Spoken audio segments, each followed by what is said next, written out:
Alright, boys. I'm out here in the woods for a little while. Okay? Now, the reg on this gun has come up since it's warmed up. Okay?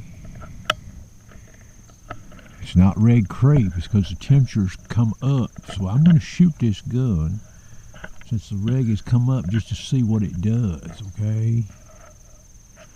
At 70 yards, 33 degree incline angle, and I'm dialed up just a half a MOA off a 50 yard zero. I'm going to see if I can hit that nut up there. Okay. There's a little wind out here, not much. Let's just see if I can hit that nut.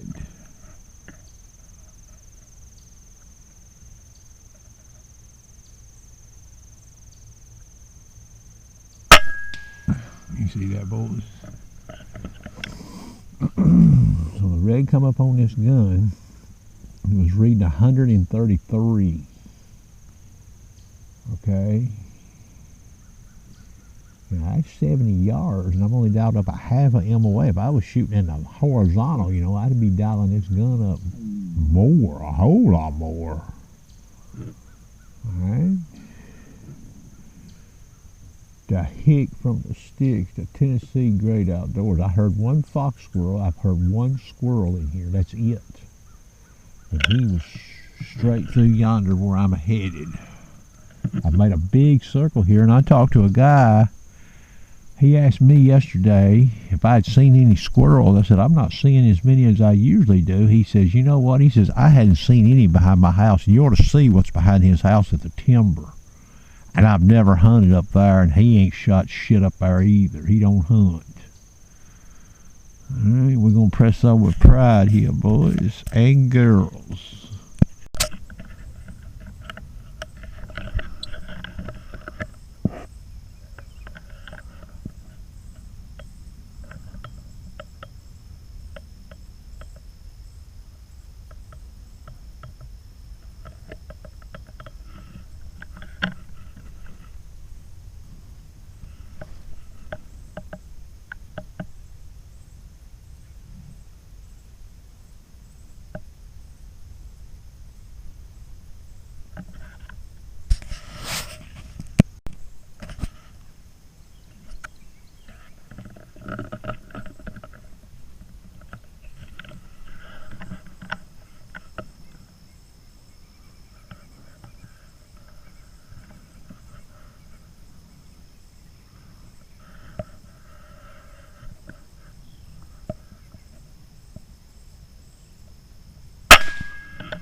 Damn thing come in and he come to me, boys, from about 45, 50 yards away.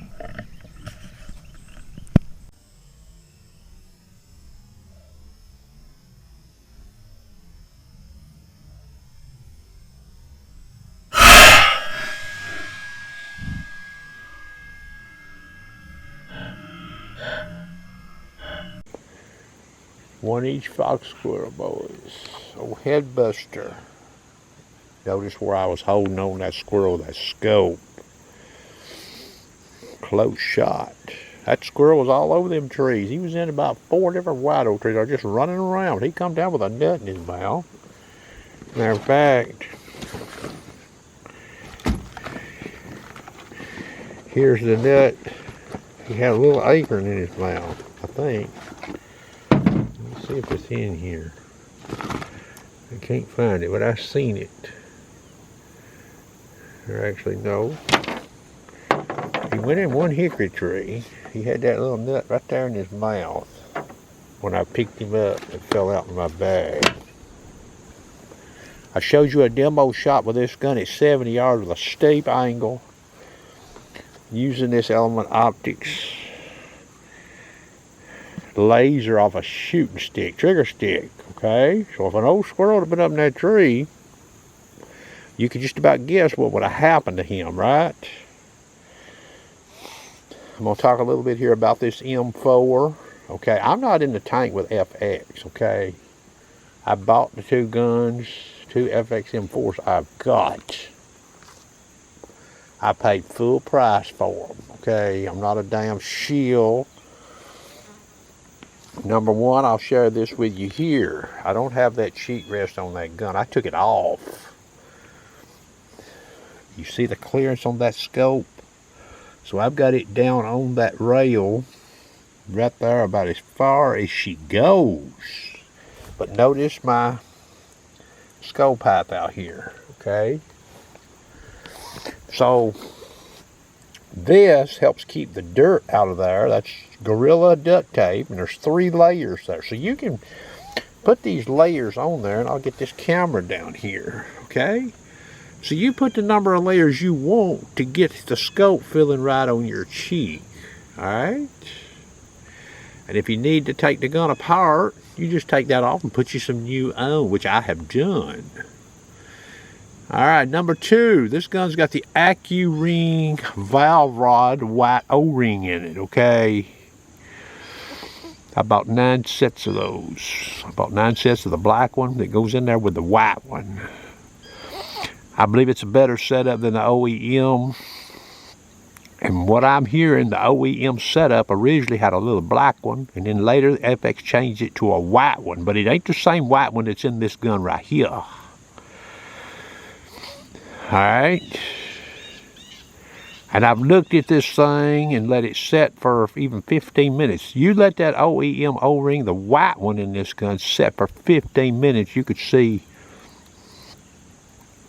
quite a bit of drop in velocity compared to what's in this gun right now. Now, when I shot that demo shot, you get to see that trigger cam playing the time, and I think I walked in the woods. I dry fired this gun one time this morning, was it. Well, it wasn't dry fire, it had a slug in it. I done had the magazine in the gun, it had a whole lot of slugs in it, so I just cocked it, dry fired it. Okay, it read 130 bar when I got done. So I packed it around from probably around 705, 710, somewhere right in there, to when you see me shoot this gun at 70 yards, that nut. Now the temperature had come up, and the reg pressure had come up, okay, because the temperature, you can't do anything about that. So I shot that nut as a demo just to see what would happen. Well, we didn't really see a velocity loss much. We couldn't have, could we? At 70 yards, I probably wouldn't have hit that damn nut. Okay? You know, I'm just a hick from the sticks, boys. But a squirrel don't want to sit still along with me with that rig right there. 100 yards, his ass is in trouble if I can see him and I've not got any obstruction. 125. You may see me shoot some shots that far with this gun when these leaves get off. You may see me do it with leaves on. I had that fox squirrel right there pretty good distance when I first locked on him, and he switched trees on me. It was going to be about a 65 or 70 yard shot, and I was going to plug him. He wasn't shot too long after I shot that demo nut. And he barked when I was about 175 yards from him way down the hill. He was barking at me. He quit though. He went back to eating evidently, and I didn't see another squirrel with him. I seen one more gray squirrel coming out of the woods. That's it. I seen 2 squirrels total. Now, I'm telling you the truth here. I've been in the woods enough over the years. This year here, in this area I'm in, is probably the best, or one of the best, nut crop years. And what I'm talking about, all species, acorns, beech mash, walnuts, hickory, that I've ever seen. Okay? Very, very good crop. And it may be widespread here. And these squirrels, you know, they're scattered when you find them because there's just so much for them to eat. Last year wasn't like this. Last year there was an acorn crop like no tomorrow. No beech mash. There was some hickory, but not much. So these woods are just rolling with nuts, okay? I mean rolling, boys. Okay, I could take you out with this camera and show you, and you would be like, you got to be shitting me. I can't remember the last year I seen this many nuts in the woods. Now, is this indication of a hard winter here? I don't know. But the squirrels and the deer here, I don't believe they're going to starve to death. What's here?